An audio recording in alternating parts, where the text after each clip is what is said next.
السلام علیکم دوستو۔ آزادی خدا تعالیٰ کی طرف سے عطا کردہ بڑی نعمتوں میں سے ایک ہے۔ آزادی کا مطلب وہی سمجھ سکتا ہے کہ جس نے کبھی اپنی زندگی کو غلامی یا پابندی سلاسل رہ کر گزارا ہو، یا پھر وہ کہ جس کے لب اپنی رائے کا اظہار کرنے سے بھی قاصر رہے ہوں۔ لیکن ہم ان تمام باتوں کا کرب کبھی محسوس نہیں کر سکتے، کیونکہ ہم نہ صرف آزاد ہیں بلکہ پیدا ہی آزاد ہوئے ہیں۔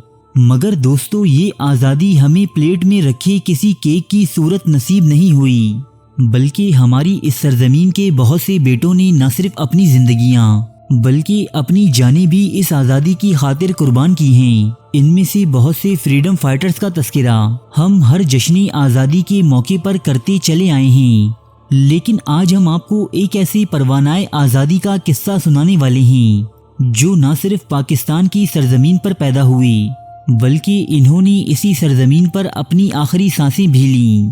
یہ اپنے دور میں اتنے مقبول تھے کہ انہوں نے شہرت میں مہاتما گاندھی اور قائد اعظم محمد علی جناح کو بھی کہیں پیچھے چھوڑ دیا تھا۔ لیکن آج نہ تو ہمارے اسکولوں میں ان کے متعلق پڑھایا جاتا ہے اور نہ ہی ریڈیو یا ٹی وی پر ان پر مبنی کوئی ڈاکومنٹری نشر ہوتی ہے۔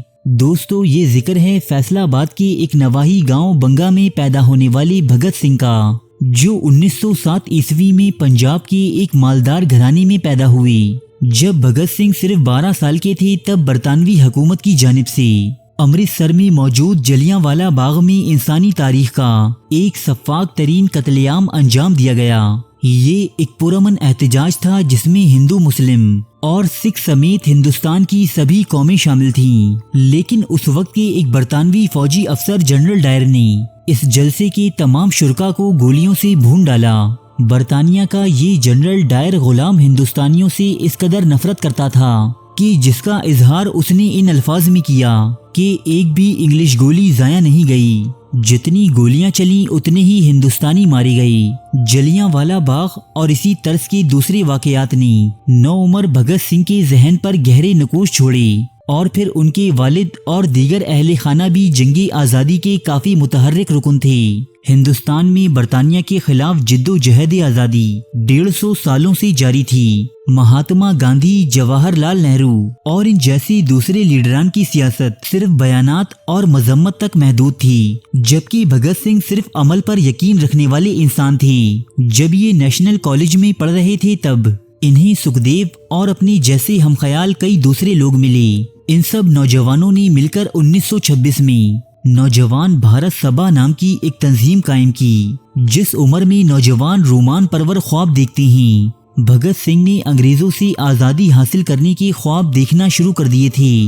بھگت سنگھ کے والد، جو پہلے ہی اپنے گھر کے کئی افراد کو جد و جہد آزادی کے نام پر کھو چکے تھے، اب اپنے بیٹے بھگت کی قربانی دینا نہیں چاہتے تھے، اس لیے انہوں نے بھگت سنگھ کی شادی کروانے کا فیصلہ کیا، جس پر بھگت سنگھ گھر بار چھوڑ کر کانپور روانہ ہو گئے۔ یہاں انہوں نے بنگالی زبان سیکھی۔ بعد ازاں رام پرساد بسمل اور اشفاق اللہ خان کی بنائی پارٹی ہندوستان ریپبلکن ایسوسی ایشن میں داخل ہو گئی۔ جب کاکوری ٹرین ڈکیتی کے مقدمے میں اس پارٹی کی تمام مرکزی قیادت گرفتار ہو گئی تو بھگت سنگھ اور اس کے ساتھیوں نے دوبارہ اس جماعت کو اپنے پیروں پر کھڑا کرنے کا بیڑا اٹھایا۔ 1928 عیسوی جب ہندوستانیوں کی مستقبل کے فیصلے کرنے سائمن کمیشن ہندوستان پہنچا تو اس کی مخالفت میں لالا لجپت رائے نامی ایک فریڈم فائٹر نے احتجاجی مظاہرہ کیا۔ انگریز سرکار نے دن دہاڑے لاٹھیوں سے مار مار کر ان بزرگ فریڈم فائٹر کو قتل کر دیا۔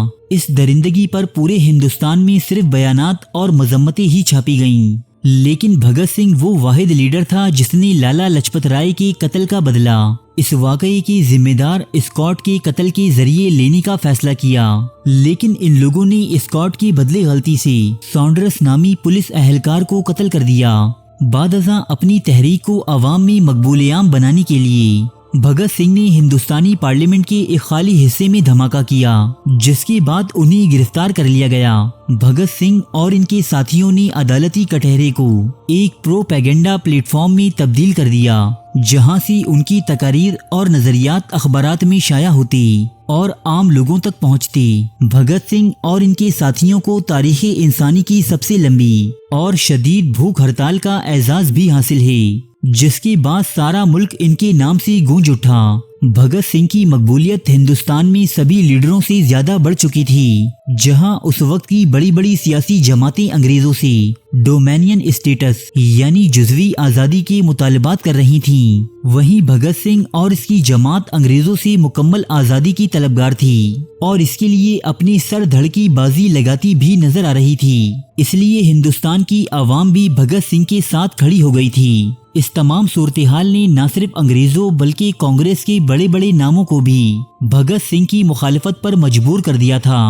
جب بھگت سنگھ اور ان کے ساتھیوں کو بنا مقدمے اور انصاف کے پھانسی کی سزا سنائی گئی، تب مہاتما گاندھی نے انگریزوں کے اس اقدام کی قطعی مخالفت نہ کی، بلکہ بھگت سنگھ کی پھانسی کو ان کے کرموں کا پھل قرار دیا۔ یہی صورتحال جواہر لال نہرو اور دوسرے لیڈران کی بھی تھی۔ اس کے برعکس قائد اعظم محمد علی جناح، جو اس وقت بمبئی سے رکن اسمبلی منتخب ہوئے تھے، آپ نے بھگت سنگھ کی بھوک ہڑتال سے لے کر ان کی پھانسی تک ہر معاملے پر ہر پلیٹ فارم پر آواز اٹھائی۔ بھگت سنگھ کے حق میں کی جانے والی قائد اعظم کی تقاریر آج بھی تاریخ میں محفوظ ہیں، جبکہ تاریخ مہاتما گاندھی کی ذات پر ہمیشہ یہ سوال اٹھاتی رہے گی کہ انہوں نے بھگت سنگھ کی پھانسی رکوانے کے لیے آخر کوئی عمل انجام کیوں نہ دیا۔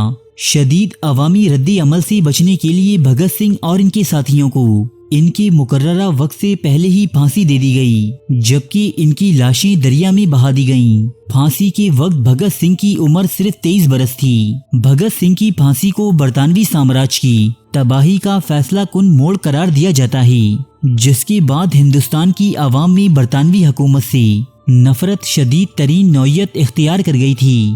بھگت سنگھ بلا شبہ جد و جہد آزادی کے وہ ہیرو ہیں کہ جن کے بغیر جنگی آزادی اور جشنی آزادی کا ذکر ہی ادھورا ہے، لیکن انتہائی افسوس کا مقام ہے کہ پاکستان کی سرزمین پر پیدا ہونے والی اس سرفروش فریڈم فائٹر کے لیے نہ تو مطالعہ پاکستان کی کتاب میں کوئی جگہ ہے اور نہ ہی ٹیلی ویژن کی اسکرین پر۔ تاریخ کے موضوع پر پاکستان کا سب سے بڑا چینل، جہاں ملتے ہیں سچے واقعات مستند حوالوں کے ساتھ، قدیم تہذیبوں کے عجیب و غریب حقائق، افسانوی داستانوں کے پیچھے چھپی حقیقت، زندگی بدل دینے والی اسلامی حکایات، قدیم اور جدید جنگوں کے احوال، دلچسپ اور پراسرار واقعات، بادشاہوں اور جرنیلوں کی عیاشی کی داستانیں، ملکاؤں اور کنیزوں کی شرمناک کہانیاں، یہ سب اور بہت کچھ دیکھنے کے لیے سبسکرائب کیجیے اردو ڈائری کو۔